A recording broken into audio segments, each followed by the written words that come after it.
بسم اللہ الرحمن الرحیم۔ السلام علیکم محترم ناظرین، امید کرتا ہوں کہ آپ سب خیریت سے ہوں گے۔ ناظرین گرامی، آج ہم بات کریں گے حضرت شیخ عبد الواحد بن زید رحمۃ اللہ علیہ کے بارے میں۔ ایک مرتبہ آپ کسی رستے سے گزر رہے تھے۔ شہر میں شدید گرمی کا موسم تھا۔ آپ نے دیکھا ایک بوڑھا شخص رستے میں بے حال پڑا ہوا تھا اور ارد گرد سے لوگ گزر رہے تھے، مگر کوئی بھی اس بوڑھے شخص کا پرسان حال نہیں تھا۔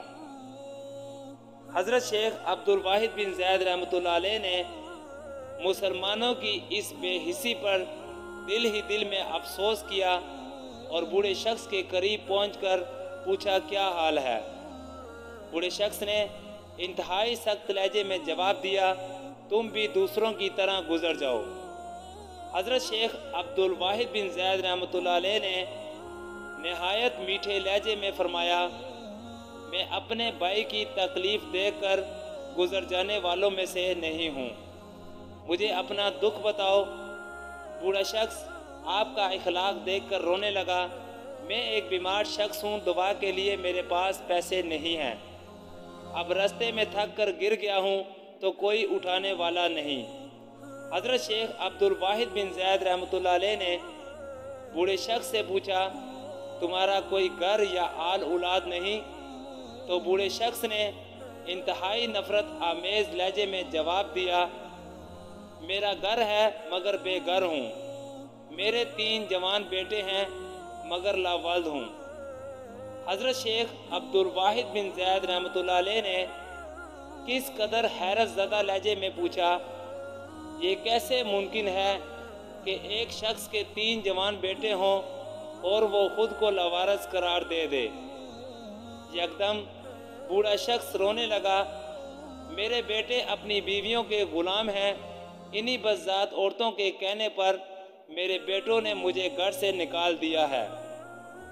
یہ سن کر حضرت شیخ عبد الواحد بن زید رحمۃ اللہ علیہ کا لہجہ اچانک بدل گیا، بڑے صاحب، آج تم کس منہ سے بیٹوں کی شکایت کر رہے ہو؟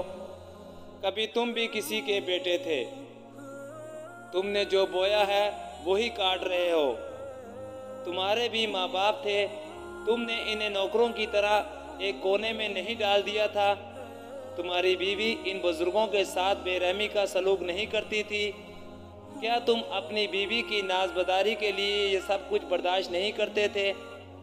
اللہ تعالیٰ کے ہاں تو پورا پورا انصاف ہے، یہ اس کے انصاف کی پہلی قسط ہے، آخری قسط تو تم کو حشر کے میدان میں ادا کرنی ہوگی۔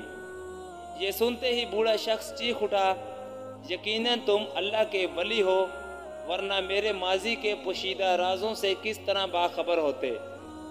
حضرت شیخ عبد الواحد بن زید رحمۃ اللہ علیہ نے نہایت عاجزانہ لہجے میں جواب دیتے ہوئے کہا، میں اس کی دوستی کے قابل کہاں، بس یہی اس کا سب سے بڑا کرم ہوگا کہ وہ مجھ گناہگار کو معاف فرما دے۔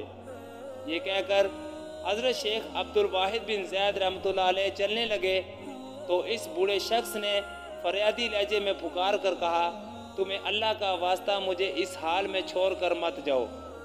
حضرت شیخ عبد الواحد بن زید رحمۃ اللہ علیہ واپس لوٹ آئے اور ناگوار لہجے میں فرمایا، تمہیں بھی تو تمہارے ماں باپ نے ہزاروں بار واسطہ دیا، مگر تم نے اس واسطے کی کوئی اہمیت نہیں سمجھی، کوئی قدر نہیں کی، پھر تم کسی کو کس طرح اللہ کا واسطہ دے سکتے ہو؟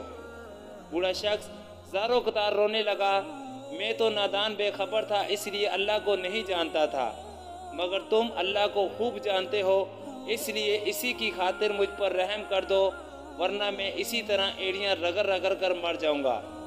حضرت شیخ عبد الواحد بن زید رحمۃ اللہ علیہ نے زیر لب کچھ پڑھا اور بوڑھے شخص پر دم کر دیا۔ پھر دیکھتے ہی دیکھتے وہ بوڑھا شخص اٹھ کر بیٹھ گیا۔ جس بیماری نے اسے تھکا ڈالا تھا اب اس کے آثار تک نہیں تھے۔ بوڑھا شخص جوش عقیدت میں حضرت شیخ عبد الواحد بن زید رحمۃ اللہ علیہ کے قدموں سے لپٹ گیا، بس اتنا اور بتا دیں، میرے وہ گناہ کیسے معاف ہوں گے؟